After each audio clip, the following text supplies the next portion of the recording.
오늘 말라기 3장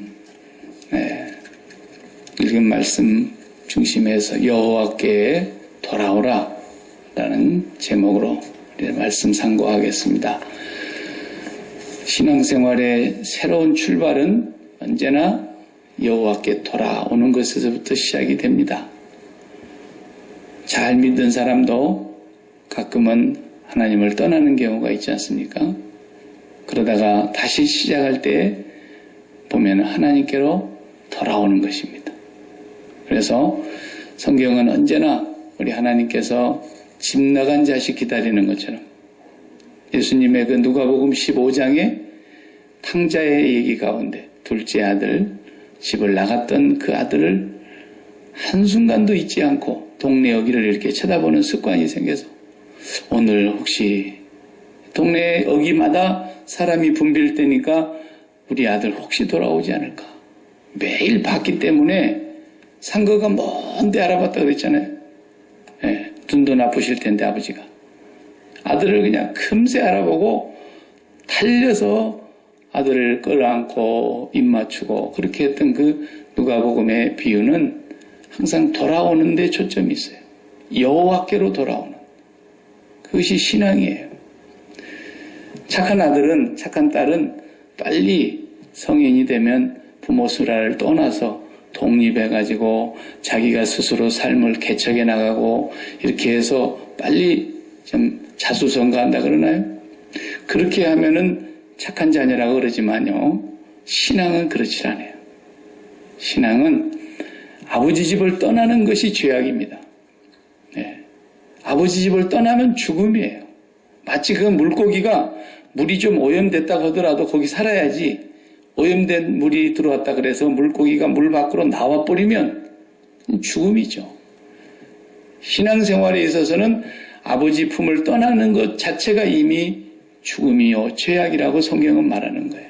사는 길은 아버지께로 돌아오는 것밖에 없어요. 우리 예수 믿는 사람들이 다 돌아왔다고 스스로 생각하고 있고 나는 아버지의 집에 왔다 이렇게 생각이 들기도 하지만 그것이 애매한 것은 말라기 선지자 때를 봐보세요. 그 선민 이스라엘 백성들이 다 성전에 있었습니다. 성전 새로 건축하고 거기서 하나님 앞에 예배드리는 일들을 계속 했더랬어요. 그런데 하나님께서 뭐라 그래요? 너희들 나한테로 돌아와라 그러죠. 그러니까 성전에 있다고 해서 돌아온 게 아닙니다. 또 말라기 3장 그러면 항상 다른 건 잘 사람들이 내용을 몰라도 그냥 3장 8절은 하도 많이 들어가지고 왜 하나님 걸 도둑질해 먹었냐 이 도둑놈들아 그런 소리는 많이 들어가지고 11조와 헌물을 도둑질한 사람들이 바로 하나님을 떠난 사람들이다 이렇게 막 해석하고 그 사람들이 돌아오는 증표가 11조와 헌물이다 이러면서 얘기를 하게 되죠. 오늘 저녁에는 거기까지 다 얘기를 못할 것 같아요. 워낙에 얘기가 방대해서. 근데 사실은요 11조를 내도 도둑질하는 사람들이 많습니다. 하나님께서 11조 내도 이 도둑놈아 그럴 거란 말이죠. 그러니까 이 11조와 헌물이 뭘 말하는가를 잘 모르면 그 의미를 이해하지를 못하면 그냥 하나님 앞에 11조 내고도 도둑놈 소리 듣는 거예요. 그러니까 우리는 그 의미를 제대로 알고 하나님 앞으로 돌아가는 것이 먼저인데 어떻게 우리가 돌아갈 수 있는가? 이것을 말라기서에서 구약의 마지막 선지자가 또 마지막 책에서 예수님이 이제 오시는 날이 다윗에 비하면 아브라함에 비하면 엄청나게 가까워진 거예요. 아브라함에서 다윗까지가 한 2000년 잡죠. 보통 성경학자들이. 그 아브라함에게 메시아를 약속했지 않습니까? 아브라함아 네가 아들 아직 못 낳는다고 염려하지 마라. 네가 그렇게 애를 써서 아들 하나 낳아보려고 힘을 쓰고 그러는데 그럴 거 없다. 내가 네 몸에서 날짜한테 분명히 주지 그렇게 네 마음대로 소자한테 내가 주지 않는다. 그러면서 밤하늘에 별을 쳐다보라 그러잖아요. 네 자손이 하늘의 별처럼 바다의 모래처럼 많을 것이다 약속을 했어요. 그리고 네 몸에서 반드시 낳아야 된대. 내년 이맘때에 사라에게 자녀가 있을 거다. 이런 약속하셨잖아요. 그 약속한 지가 다윗 때 와서 2000년 흘러서 왔으니까 그 메시아의 약속이거든요. 그리고 다윗 왕에게 또 네가 잘못하면 내가 사울 왕한테서 왕위를 빼앗아 버리고 버림받은 것처럼 내가 하지는 않겠지만 네가 나를 위해서 집을 짓는다고? 아니야. 내가 너를 위해서 집을 하나를 지금 짓고 있어. 그 성전을 얘기한 거예요. 그리고 예수 그리스도를 보내실 것을 말씀하시면서 네 왕위는 영원할 것이다. 그래서 다윗의 왕가의 집안에서 영원하신 만왕의 왕 예수 그리스도가 또 태어난단 말이죠. 그래서 이새의 줄기에서 한 싹이 난다고 하는 약속을 이루셨단 말이에요. 그리고 2000년 지났어요. 4000년 지났어요. 4000. 예수님이 아브라함과 언약한 약속 이후에 4000년 정도 돼서 오셨다니까요. 그런데 예수님 오시기 직전 한 350년경 그때 말라기 선지자가 활동하시던 때란 말이죠. 그 말라기 선지자는 이제 아브라함에 비하거나 다윗에 비하면 시간적으로는 굉장히 가까워서 주님이 곧 오신다고 생각하는 임박한 때였어요. 그래도 우리 생각으로는 350년 굉장히 먼 시간이죠. 그죠? 예. 벌써 100년씩으로만 해도 3대가 지나가는 건데, 3세대가 바뀌는 건데, 25년을 기념으로 해서 연결을 시키면은 100년 그러면 할아버지가 100살 잡수신 분이 계신다. 그러면 어떤 할아버지죠? 고조 할아버지예요. 예. 고조 할아버지 밑에 4대, 5대가 사는 거예요. 100년이면. 그러니까 350년이 더 지나야 사실은 예수님이 오시거든요. 그 구약의 마지막 시점, 그 시점을 우리가 지금 오늘 3장에서 또 보게 되는 겁니다. 3장을 보시면은 한번 1절을 보겠어요. 만군의 여호와가 이르노라. 보라, 내가 내 사자를 보내리니 그가 내 앞에서 길을 준비할 것이요. 이 양반이 누구예요? 길을 준비할, 주의 길을 예비하라고 보냄을 받은 자 있죠? 신약 성경에 갑자기 나타나는 사람 나오잖아요? 세례 요한. 주의 길을 예비하라고 앞서서 보냄을 받은 자가 세례 요한이에요. 여기 본문의 1절에 내가 내 사자를 보내리니 지금 세례 요한을 두고 하시는 말씀이세요. 그러면은 그 이후에 너희가 구하는 바 주님이, 너희가 구하는 바 그게 뭐예요? 아브라함 때부터서 약속하신 그 메시아, 다윗의 왕국과 같은 찬란한 왕국을 이룰 그 메시아, 그 메사야를 기다리고 있다는 거예요. 그들은 구약성경 내내 그것이 전체 메시지의 주제입니다. 하나님께서 약속하신 메시아를 기다리고 있는 거예요. 보내주시옵소서, 지금도 저 유대 땅, 진짜 팔레스타인 유대 땅에 가면은 거기 그 통곡의 벽에서 지금도 유대인들이 이렇게 검은 모자, 빵 모자 둘러쓰고 계속 기도하고 있잖아요. 메시아를 보내주시옵소서. 벌써 왔다 갔는데도 아직도 못 알아보고 그러고 있는 그 사람들. 계속 기도하고 있는. 메시아를 보내주셔서 여기 위에 이 성전을 다 허물고, 그 성전이 지금 이슬람 성전이니까 이 성전을 다 물리치고 이 원수들을 다 제거하고 여기에 찬란한 예루살렘 성전을 다시 건축하고, 그러면서 오늘 또 메시아가 오라고 계속 그러고 있잖아요. 그게 다 지어지면 이제 메시아 온대요. 그 사람들은.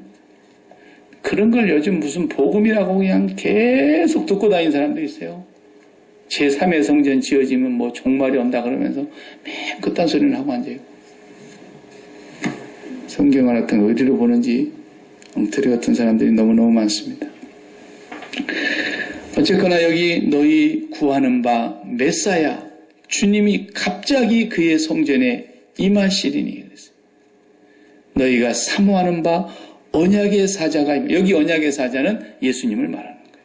앞에 나의 사자를 보내서 내 길을 예비할 것이다. 그것은 세례요한이고, 지금 여기에 언약의 사자가 온다. 그 말은 아브라함과 언약한 그분, 다윗과 언약한 그분, 하나님께서 이제 보내시겠다는 그런 약속의 말씀이거든요. 그래서 구약 성경은 전체가 우리가 한마디로 요약해서 구약의 주제가 뭡니까? 39권의 주제가. 그러면 언약의 메시아가 오시는 것을 기다리는 거예요. 계속해서. 근데 다윗이 나라를 다스릴 때에 얼마나 찬란했는지 그 다윗의 왕국은 역대상을 보면 나오죠. 우리가 지금 사무엘 하를 보면서 다윗을 보고 있는데 같은 기록이라도 역대상의 다윗의 나라를 보면은요, 그 왕국이 보통 찬란한 왕국이 아니었어요. 그러니까 다윗의 나라와 같은 그런 지도자가 이제 메시아로 진짜 오신다는 것을 그 사람들은 계속 기다리고 있었는데 웬걸 다윗 왕이 죽습니다. 그리고 솔로몬이 왕이 됩니다. 솔로몬 때 왕위가 어떻게 됩니까? 흔들리더니만 나라가 두 쪽이 딱 쪼개지잖아요. 그래서 솔로몬이 죽은 뒤로부터서는 솔로몬의 아들 르호보암이 유다의 왕이 되고 아버지 대를 이어서 북쪽에 쪼개진 나라 이스라엘 땅은 여로보암이 왕이 됩니다. 그래가지고 남북이 우리나라 마치 한국 나눠지듯이 그렇게 나눠지잖아요. 그리고 그 북왕국은 11지파가 몰려가서 왕국을 이룹니다. 남쪽은 유다 하나뿐입니다. 조그마한 나라예요. 근데 북왕국 이스라엘은 아예 하나님과 멀어지기 시작하더니 그만 721년쯤 돼서는 나라가 없어져 버립니다. 아시리아가 완전히 점령을 한 뒤에 거기에 있는 백성들을 다 잡아다가 세상 만국에 뿌려버렸어요. 자기 땅에 살지 못하게 하고. 오히려 외국에 있는 사람들 전부 사마리아 땅에 끌어다가 그 땅 자체를 완전히 그냥 이방인들로 가득 채워버린 거예요. 그러니까 이제 북이스라엘은 없어졌죠. 그리고 조금 더 시간이 흐릅니다. 남쪽에 유다라고 한 조그마한 지파 하나가 명맥을 유지하고 지금 다윗의 왕국이라고 내려오고 있는 거예요. 그런데 그 왕도 역시 20대 왕에 와서 시드기야 왕 때 BC 586년에 바빌로니아에게 삼킴을 당하고 성전 불타고 포로로 다 끌려가고 나라가 없어져 버리는 거예요. 아니 메사야가 온다는 말이 새빨간 거짓말이라고 생각했던 거예요. 기다리다가 지친 거예요. 그런데 포로 생활에서 돌아왔습니다. 다시 성전을 지었습니다. 예루살렘 성을 다시 수축했습니다. 그리고 하나님께서 이전 영광보다 나중 영광을 더 크게 해주신다고 막 그러니까 이제 메시아가 곧 오려나 보다 그러고 기다렸는데 안 오세요 빨리. 그 말라기 선지자가 이제 마지막으로 다시 한번 예언을 언약을 확인해 주는 말씀이에요. 지금 이게 3장의 내용이 계속해서 예수님 오시는 얘기를 지금 하는 거예요. 사실 말라기 선지자가 죽고도 350년이라는 세월이 침묵으로 흘러가는 거예요. 더 이상 말라기 이후에 선지자가 나타나지 않았으니까. 그러다가 350년이 지난 어느 날 광야에서 메뚜기와 석청을 양식으로 먹으면서 약대 털옷을 입고 지팡이 하나 세우고 그냥 얼굴이 깡 마른 야성적인 어떤 사나이 하나가 나타나서 회개하라 천국이 가까웠느니라. 그러니까 그냥 이야 메시아 왔나 보다 하고 예루살렘이 다 몰려갔다 그랬잖아요. 예루살렘 사람들이 다 빠져 그 요단강가로 나갔다니까. 바리새인들도 다 나갔어요. 제사장들도 다 나갔어요. 군인들마저도 나갔어요. 그러니까 거기다 대고 세례요한이 그냥 독서를 베물어요. 이 독사의 자식들아 회개하라. 그게 지금 3장 1절의 내용이에요. 세례 요한이 와서 그렇게 하실 것에 대한 약속을 지금 주고 계시는 것입니다. 구약의 내용은 예수님 오시기 전까지 계속해서 그 메시아 대망 사상 그게 흐르고 있는데 주로 언제부터서 이 메시아를 기다리는 마음이 간절해졌냐면 이사야 선지자 때부터예요. 이사야 선지자 때부터서 이제 정말 메시아가 곧 올 것이라는 생각을 가졌어요. 그래서 이사야 7장 같은 데 보면 여러분 아시는 대로 보라 처녀가 잉태하여 아들을 낳을 것이요 그 이름을 임마누엘이라 하리라. 그러면서 그 이사야 7장에 그 예언이 있지 않습니까? 그리고 또 이사야 9장에 가면 한 아기가 우리에게 주신 바 되었고 태어났는데 그 아기는 이름이 기묘자다 모사다 영존하시는 하나님 평강의 왕이라 할 것이다. 그러면서 그 이새의 줄기에 또 태어날 아기를 얘기하신단 말이에요. 그러면서 또 11장에 가서는 그분이 와서 다스리는 나라는 사막에 샘이 넘쳐 흐르는 나라가 될 것이고 어린아이가 독사의 구멍에 손을 넣어도 물지 않는 그리고 일이나 호랑이나 이런 맹수 같은 짐승들이 다 어린아이 손에 이끌리면서 그 하나님의 나라가 메시아가 오면은 어떤 나라가 이루어질 것인가에 대한 그런 그림을 보여주고 있어요. 이사야 40장 같은 데 보면 사막에 백합화가 필 것이다. 그런 말씀. 이사야 53장 같은 데 보면은 그가 찔림은 우리의 허물을 인합니다. 그가 상함은 우리의 죄악을 인합니다. 하면서 예수님이 십자가의 죽으심을 또 예언하고 있어요. 또 이사야 61장에 가서는 그분이 오시면 가난한 자에게 복음이 전파될 것이다. 포로된 자들이 자유케 될 것이다.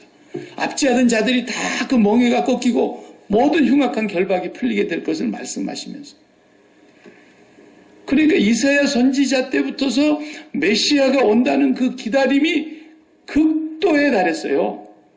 그런데 나라는 망하고 오신다고 약속하신 그분은 오지 않고 오히려 그들이 포로로 끌려가고 얼마나 많은 사람들이 죽고 성전을 그렇게 사모하면서 성전에 오실 줄 알았는데 말라기 선지자의 말대로 그런데 주님은 오셔서 그 성전을 다 헐어라. 내가 사흘 만에 다시 세우리라. 그러시면서 다른 성전을 말씀하시는 거예요. 네. 모조 이스라엘 땅에 세 번째 성전 세우지 저런 얘기가 아니란 말이에요. 성령으로 말미암아 이제는 유대인과 헬라인이 하나가 되고 종이나 자유자나 남녀나 여자나 다 노소할 것 없이 온 세상의 열방 가운데 하나님의 이름이 높임을 받으며 성령 안에서 지어져 갈 보이지 아니하는 성전을 얘기하고 계시는 거예요. 그 성전에 주님이 다시 오실 거예요. 예루살렘 저기 제3의 성전에 예수님 오시는 게 아니고 그러니까 그딴 소리 하는 사람들 다 그 헛소리고 그 개소리만 또 못하는 소리입니다. 예. 또 그런 것들이 근데 어떻게 이렇게 할 일이 없어갖고 그런지 맨 인터넷에 그런 쓸데없는 얘기나 올려놓고 그게 진짜인 것처럼 막 그래요. 주님의 예루살렘의 제3의 성전 아니라 4의 성전, 5의 성전이 지어져도 거기 오시는 분이 아니에요. 이제 주님은 온 땅에 이제는 유대인과 헬라인이 구분이 없어졌어요. 남녀의 구분이 없어졌어요. 종이냐 주인이냐 그 구분이 없어졌어요. 모든 열방 가운데 우리가 앞에 2장에서 봤지 않습니까? 여호와의 이름이 거룩함을 받고 높임을 받게 될 것이다 했어요. 모든 이방 나라 가운데서. 그래서 에베소서 3장에서 에베소서 2장에서 2장 18절, 19절, 20절 쭉 읽어보면 바로 전 열방 속에서 하나님을 찬양하는 거룩한 성전들이 완성되어 가는 것을 예수와 함께 성령 안에서 지어져 가고 있다 그랬거든요. 재림하실 예수님은 그 성전에 임하시는 거예요. 그래서 오늘 여호와께 돌아오라 라고 하시는 이 말씀을 8절에서 하십니다마는 우리가 8절은 오늘 다 볼 수가 없겠습니다. 여호와께로 7절에서 만군의 여호와가 이르노라 너희 조상의 날로부터 너희가 나의 규례를 떠나 지키지 아니하였도다. 그런즉 내게로 돌아오라. 그리하면 나도 너희에게로 돌아가리라 하였다.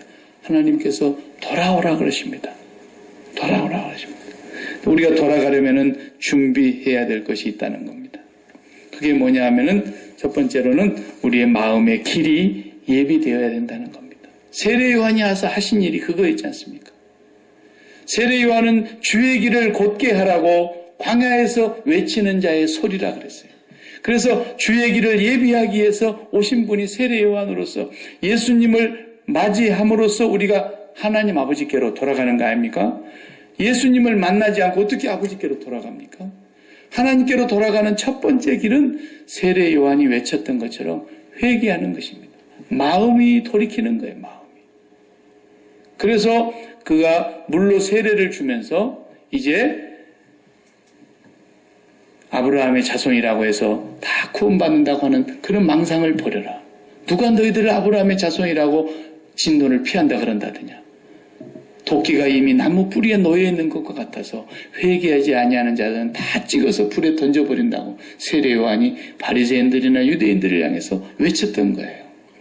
그 사람들이 핏줄로 보면 아브라함의 자손이지만 아브라함과 언약한 자손이지만 아무 관계가 없다는 거예요. 회개하지 아니하면. 그래서 마음이 오실 예수 그리스도를 맞이할 수 있는 준비를 해야 된다는 것입니다. 그래서 세례 요한의 세례는 마음을 돌이키는 거예요. 마음의 준비를 하게 했던 거예요. 높은 데가 낮아지고 골짜기마다 메워지고 그런 말씀 있죠? 세례 요한이 오셔서 주의 길을 평탄케 하고 그 첩경을 만드실 것이라는 말씀들이 신약성경 복음서의 맨 앞부분에 세례 요한 등장할 때에 나오고 계세요. 그래서 우리가 예수님이 오시지 않으면 이 세상은 어둠이기 때문에 어둠 그 자체예요. 요한은 그렇게 표현했어요. 빛이 있었으니 이 빛이 세상에 왔으되 어두움이 깨닫지 못하더라 그랬어요. 이 세상에는 다 어두움입니다. 예수 그리스도가 없으면 모든 마음이 다 어둠이에요. 모든 세상이 다 어둠이에요. 아무리 태양빛이 24시간 떠 있는다 해도 사람들이 길을 못 찾아요. 다 길을 잃고 방황해요. 부자는 부자대로 고민이 있고 가난한 사람 가난한 사람대로 고민이 있고 잘난 사람 잘난 사람대로 고민이 있고 높이 올라간 사람 높이 올라간 사람대로 고민이 있고 인생의 길을 해답을 못 찾습니다. 네. 제가 목사가 돼가지고 많은 다양한 부류의 사람들을 보니까요. 제일 길을 잘 못 찾는 사람들이 많이 배운 사람들이더라고요. 참 신기합니다. 신기합니다. 정말 많이 배운 사람들은 자기가 갖고 있는 그 지식이라고 하는 그 테두리 안에 갇혀가지고 그것으로 인해서 자기 의가 충만하니까 하나님의 말씀을 받아들이지를 않아요. 그게 무섭습니다. 그게. 차라리 그냥 무식해버리면 그런가? 그리고 그냥 단순하게 받아들여버리면 되는데 너무 똑똑해가지고 너무 잘나가지고 너무 하는 게 많아가지고 하나님의 말씀을 받아들이는데 오히려 큰 걸림돌이 되는 거예요. 네. 우리 교인들 가운데도 그런 사람들이 제 눈에 보여요. 네. 너무 많이 배워서 못 받아들이는 거예요. 너무 자기 지식이 충만하니까 하나님의 말씀이 들어올 수가 없어요. 그런 사람들은 다 보면은 하나님이 특별히 만나 주셔야만이 돌아오더라고요. 보통 해갖고는 안 돌아와요. 그 서양 사람들은 새신자 교육이라는 것이 별로 없었어요. 그러다가 이제 근래에 와가지고 알파 코스라는 그런 새신자를 맞이하는 그런 그 프로그램이 하나 있습니다. 미국인들 교회에 제일 먼저 미국에서 그걸 시작했어요. 뭐 알파 코스라 그러면은 이제 처음 교회 나온 사람들을 이렇게 목사와 만나서 앉혀놓고 밥을 먼저 먹어요. 밥 먹으면서 시작하는 거예요. 그래서 좀 우스꽝스러운 얘기로 알파는 밥 먹는 거다. 그런 얘기가 나올 정도로 식사에 아주 정성을 들입니다. 네. 그리고 이제 한국에도 그 알파 코스가 들어가가지고 새 신자가 들어오면은 알파 코스. 그래가지고 거기에 11주간 정도 그걸 훈련을 시키는데 그 11주간 동안 잘 먹입니다. 엄청 잘 먹여요. 그리고 또 세상하고 조금 비스무리하게 들어가요. 누구요? 노사연의 만남. 그래가지고 첫 번째 만남의 시간에 유행가 한번 탁 가서 틀어주면서 이렇게 어떤 벽을 무너뜨린다. 그래가지고 이렇게 접목시키는. 하여튼 그렇게 저렇게 해가지고 나중에 예수 잘 믿게 되기만 한다면 얼마나 좋겠습니까? 그런데 이 알파 코스를 누가 만들었냐면요. 니키 건블이라는 유명한 변호사예요. 영국 캠브리지 대학을 나온 대단한 법률가였어요. 아주 머리가 뛰어난 지식인이었어요. 이 사람은 머리로는 영국 사람이니까 얼마나 성경 얘기를 많이 들었겠어요. 그런데 교회를 안 다녀요, 이 사람은. 그냥 겉으로 크리스찬이죠. 명목만 크리스찬이었던 사람이에요. 교회를 안 다녀. 이 사람이 교회를 안 다닌 이유를 3가지를 얘기했어요. 나중에 예수 믿고 나서 과거에 자기가 예수를 믿는다고 하면서도 교회는 전혀 안 나갔다. 그 첫 번째 이유가 보링하다. 아, 교회 가면 너무 지루하다.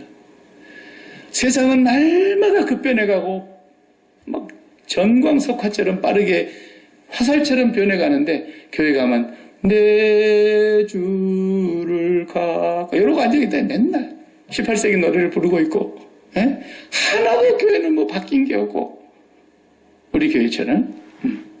그러니까 교회 가면 보링해. 뭐 좀 신나다가도 교회만 가면 잠이 오고, 예? 그래서 자기는 교회를 안 나갔다. 그리고 두 번째는 모두가 다 자기는 이해가 되지 않는다. untrue. 다 믿어지지가 않고 말도 안 되는 소리 하고 있고 과학하고는 너무 빗나간 소리 하고 있고 자기 머리가 똑똑하니까 너무 공부를 많이 해놓으니까 아무리 성경을 들여다봐도 untrue. 진리가 아니에요. 사실이 아니에요. 회개망측스러운 얘기밖에 없어요. 그리고 세 번째는 나와 아무 상관이 없는 일이더라는 거예요. 예수 믿고 죽은 뒤에 천국 간다. 근데 내가 이 세상에 사는데 천국 가는 것하고 나하고 지금 뭔 상관이냐. 이 세상에 사는 동안 내하고 so what? 천국 가는 게 어쨌다는 얘기냐. 아무런 상관이 없는 무관한 일로 늘 느껴져서 교회를 안 다녔다. 그 이 사람이 어떻게 예수 믿는지 아세요? 이 똑똑한 양반이 유명한 조한 임보라고 하는 전도자가 있었어요. 조한 임보가 전도하는 집회에 친구들과 함께 갔어요. 그냥 분위기에 실려 간 거예요. 뭐 가고 싶어서 간 게 아니고. 갔는데 집회가 끝나고요. 그분이 이제 안수하는 것을 많이 하시는 분인데 기도해 줄 테니까 기도 받을 사람 다 앞으로 나와라. 서양 사람들 그런 거 잘하잖아요. 집회 때. 근데 특별히 그날은 무슨 얘기를 했냐면 조한 임보 목사님이 발에 무좀 있는 사람들 나오라 그랬어요. 이 니키 건불이 발에 무좀이 있는데 친구들이 그걸 아니까 친구들이 막 예수 믿게 해보려고 등 떠밀고 막 나가 그러고 뒤에서 밀어붙여가지고 억지로 그냥 밀려서 나갔단 말이야. 아니 그냥 기도해주면 될 일이지 하필이면 발에 무좀 있는 사람들 나오라고 또 이렇게 뭐예요? 근데 그 순간에 이 친구들의 등살에 밀려서 나갔다 이거예요. 근데 자기에게 기도하는 순간 그 양반의 그 간증에 의하면 1만 볼트 전류가 자기 몸을 휘감는 것처럼 하나님의 임재를 경험하게 됩니다. 그리고 그 똑똑하고 그 잘나고 그렇게 지식 인텔이 있었던 이 사람이 예수를 처음으로 그 인격적으로 만나고 예수를 믿게 된단 말이죠. 그리고 이 사람이 이제 어떻게 하면 사람들을 교회에 나오게 할까 그것만 관심이 있었어요. 그걸 만든 게 알파코스예요. 미국의 교회 웬만한 교회 알파코스 안 하는 교회가 없고요. 안 하더라도 말하면 알아요. 다 알아들어. 알파코스의 뭔 말인지. 그렇게 그 사람이 많은 사람들을 전도하는데 열정을 쏟았던 사람이에요. 예. 우리 문 목사님이 대학을 나온 퓰러 신학에도요.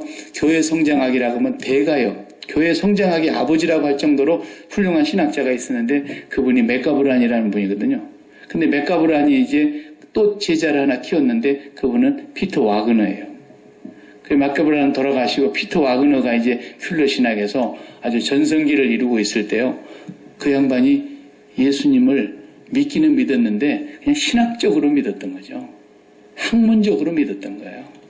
인격적으로 그분을 만난 게 아니었던 거예요. 근데 자기는 목에 여기에 애기 주먹 많은 혹을 달고 있었어요. 현대의학으로 그걸 고칠 수가 없어서 수술하지도 안 하지도 못하는 아주 애매한 그런 혹이었대요. 그래서 그냥 의사가 처방해준 약만 먹고 이것은 죽지는 않을 병이니까 평생 그냥 약 먹고 살아라. 의사가 그렇게 얘기한 거예요. 이 사람도 그렇게 그걸 달고 있다가 또 역시 존 임버 전도자의 집회에 참석한 거 아닙니까? 그 피터 와그너의 그 글을 읽어보면요. 자기가 그 임버의 집회에 참석했을 때요. 자기는 교회 성장학자이기 때문에 어떤 학문적인 비판성을 가지고 거기를 분석하기 위해서 간 거예요. 직접 은혜 받으려고 간 게 아니고. 그런데 또 집회 끝나고 안수해 준다고 나오라 그러는데 한 사람 한 사람 안수를 해주더래요. 근데 자기는 안수를 받는데 한번 안수 받아보고 싶더래요. 그 자기 목에 있는 혹을 얘기했대요. 의사가 암덩어리도 아니고 종양이 악성이 아닌데 그냥 약 먹으면 된단다.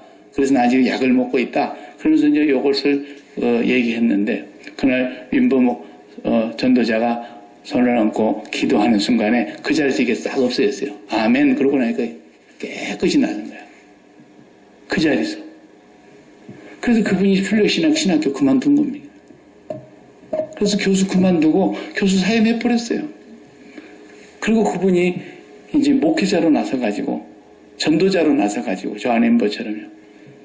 그런 일들을 했던 거죠. 너무 똑똑하면요. 자기 지식이 전부인 줄 알아요. 목사의 설교, 하나님 말씀 기전에도 안 들리는 거예요.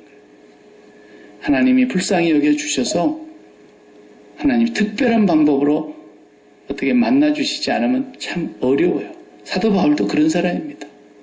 디모데는 조상 때부터 믿음으로 이렇게 잘 양육받아서 내려온 그런 믿음의 가문의 사람이라면 사도 바울은 보통 사람 아니잖아요. 여러분 성경에서 우리가 아는 바대로 이 사람이 그냥 꼬꾸라질 사람이 아닙니다. 하나님의 특별한 방법으로 거꾸로 들였죠. 네. 정말로 하나님께 돌아가는 길이 이렇게 어렵습니다. 근데 사실은 굉장히 쉽거든요. 근데 우리 인간이 교만하고 우리 인간이 알고 있는 그 장만한 쥐꼬리만한 그 지식 때문에 자기가 살아온 경험 때문에 세상살이에 오랫동안 평지풍파를 겪으면서 굳어졌던 자기 도구마, 그 교리 안에 빠져서 하나님 앞으로 못 돌아가는 거예요. 여호와께로 돌아오라. 세례와는 회개를 얘기한 겁니다. 마음을 하나님께로 돌이키라는 것입니다. 그래서 우리 주님이 진짜 이제 돌이키기 위해서 오신 거예요. 그래서 2절 말씀에 주님이 오셔서 하실 일을 말씀하시지 않습니까? 언약의 사자가 오시는데 그가 임하는 날을 누가 능히 감당하겠냐는 거예요. 그가 나타나는 때에 누가 능히 서리요. 그는 어떤 일을 하시냐면 금을 연단하는 자의 불과 표백하는 자의 잿물과 같을 것이라. 3절 다 같이 읽어볼까요? 그가 은을 연단하여 깨끗하게 하는 자 같이 앉아서 내 자손을 깨끗하게 하되 은같이 그들을 연단하리니 그들이 공의로운 제물을 나 여호와께 바칠 것이라. 그랬어요. 2절 3절이 메사야가 오셔서 우리 주님이 오셔서 하시는 일을 잘 설명하고 있지 않습니까? 첫째는 금을 연단한 것 같이. 보세요. 우리 금이 그냥 산에서 파면 막 금덩어리가 막 나오고 그럽니까? 그렇지 않잖아요. 수천 길 속으로 파고 들어가가지고 거기서 그냥 흙덩어리를 돌무더기와 함께 캐내가지고 금이 있다고 하는 돌무더기를 끄집어내서 그것을 재련을 하는 재련소로 보내가지고 용광로에서 얼마나 오랫동안 끓입니까? 물이 되도록 끓이고 그 안에 불순물을 또 골라내고 불순물을 또 분리해내고 또 분리해내고 99.9%의 순금이 나오기까지 주님이 오셔서 하실 일이 그거라는 거예요. 또 그 다음 말씀을 했어요. 잿물, 표백하는 자의 잿물 같아서. 잿물. 옛날에는 불탄 재로 가지고 빨래를 했다는 거예요. 참 이해가 안 되죠. 예. 근데 그걸 우리가 하는 말이 양잿물이라 그러잖아요. 양잿물. 예? 그 양자를 붙인 이유는 선교사님들이 한국 사람들이 조선 땅에서 처음에 잿물로 가지고 막 빨래를 하니까 그게 빨래가 제대로 됩니까? 안 되죠. 서양 선교사님들이 갖고 들어오는 잿물이 따로 있었던 거죠. 그래서 양 사람들이 갖고 왔다 그래서 양잿물인 겁니다. 이게. 공짜라면 그래서 양잿물도 막 먹은다는데 그거 먹으면 죽어요. 그 양잿물이 뭐예요? 잿물로 가지고 표백하는 자와 같다는 거예요. 예수님께서 오셔서 하실 일이 뭡니까? 완전히 녹여서 불순물을 다 걷어내고 마치 욥과 같이. 욥이 그 말씀 한 거 아닙니까? 욥이 23장 10절에 뭐라 그랬어요? 나의 가는 길은 오직 그가 아시나니 그가 나를 단련하신 후에는 내가 정금과 같이 나오리라 그랬잖아요. 욥이 정말 정금 같은 믿음 아닙니까? 전혀 그는 이 땅에 무엇을 마음에 담지 않았다는 것을 사단이 시험하고 있을 때 하나님이 증명해냈습니다. 욥은 절대로 그런 믿음이 아니다. 정직하고 순전한 금덩어리와 같은 믿음이다. 네가 한번 테스트 해봐라 그랬잖아요.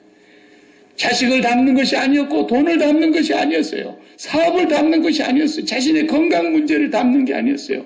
오직 여호와 한 분을 순전하게 마음을 다 들여서 경영했다 그랬어요. 그분이 찬송을 받으시기 합당하다 그랬어요. 주님이 오셔서 이루실 십자가의 사역이 바로 그거라는 거예요. 불과 같이 연단하는. 그렇지 않고서는 하나님을 만날 수가 없기 때문에 표백제로 가지고 양잿물 가지고 빨래를 해서 깨끗하게 하는 옷처럼 우리의 죄를 깨끗하게 씻지 않고는 여호와께로 돌아갈 수가 없기 때문에 세례 요한을 통해서 그분을 예비하게 하시고 그 약속대로 오셨단 말이죠. 그 오신 주님이 이루실 사건이 바로 십자가의 죽음의 사건을 통해서 우리의 죄를 깨끗하게 씻을 수 있도록, 그래서 우리가 그리스도와 함께 죽음으로써 거룩하게 되고 거듭난 자가 돼서 아버지께로 돌아갈 수가 있게 되는 겁니다. 예. 그리고 세 번째에서 또 말씀하십니다. 5절 6절을 보겠어요. 내가 심판하러 너희에게 임할 것이라. 점치는 자에게와 간음하는 자에게와 거짓 맹세하는 자에게와 품꾼의 싹세 대하여 억울하게 하며 과부와 고아를 압제하며 나그네를 억울하게 하며 나를 경외하지 아니하는 자들에게 속히 증언하니라. 만군의 여호와가 말하니라. 5절은 좀 무거운 말씀이에요. 심판에 대한 말씀입니다. 하나님은 반드시 공의로운 심판을 하실 것이라고 지금 5절에 말씀하시는 거예요. 이 세상의 악에 대하여, 이 세상의 죄에 대하여, 세상에서 세상을 극도로 사랑하면서 자기의 유익을 위해서 사람을 압제하고 불의를 범하고 죄악을 일삼으며 우상을 숭배하고 정욕을 위해서 자기의 모든 것을 마음대로 하는 사람들, 하나님의 공의의 심판 앞에 절대로 피할 수 없을 거라는 거예요.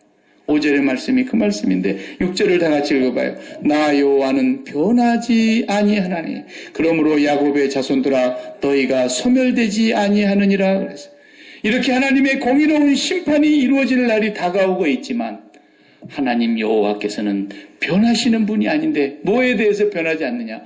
당신의 성품이 한 번 언약하신 것에 대해서는 변하지 않는다. 그래서 야곱의 자손들 너희들은 소멸되지 아니하리라. 그 말은 하나님의 언약의 백성들은 결단코 망하지 않을 거라는 거예요. 결단코 멸망당하지 않을 거라는 거예요. 그 언약의 백성들에게 하나님의 신실하심을 약속하고 있는 거예요. 나 여호와는 I do not change. 변하지 않는다. 어린애들 보는 영어 성경에 보니까 I never change. 결코 하나님은 바뀌거나 변하지 않으십니다. 그 언약이, 그 성정이. 이스라엘은 수도 없이 바뀌고 변질하고 배신하고 하나님을 거역하고 불순종한 얘기를 구약성경에서 우리가 다 보고 있지 않습니까? 마찬가지로 아브라함의 자손이라고 하는 오늘 우리들이 하나님의 신실하신 약속을 끝까지 붙들고 살아가는 자는 반드시 하나님의 약속을 이루실 거라는 것이죠. 예. 하나님은 절대로 변하지 않습니다. 신실하신 하나님, 실수가 없으신 좋으신 하나님.